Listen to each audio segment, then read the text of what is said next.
તો નવસારીમાં Chikhli sub district હોસ્પિટલમાં ઉચ્ચાપત અંગે કાર્યવાહી કે જ્યાં ગાંધીનગરથી હોસ્પિટલના અધિક્ષક ડોક્ટર દક્ષાબેન પટેલની ધરપકડ કરવામાં આવી અને સાથે 1.64 કરોડની ઉચ્ચાપતના મુખ્ય આરોપી છે દક્ષાબેન પટેલ કે જ્યાં કૌભાંડમાં અગાઉ 3 આરોપીની ધરપકડ કરાઈ હતી અને કૌભાંડની તપાસ ગાંધીનગર ઓડિટની ટીમ કરી રહી છે।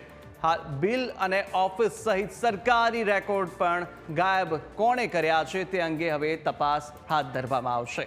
તો નવસારીની આ ઘટના છે જ્યાં હોસ્પિટલના જે અધિક્ષક દ્વારા કામ કરવામાં આવ્યું છે ઉચ્ચાપતને લઈને અત્યારે તપાસ પણ હાથ ધરવામાં આવી છે।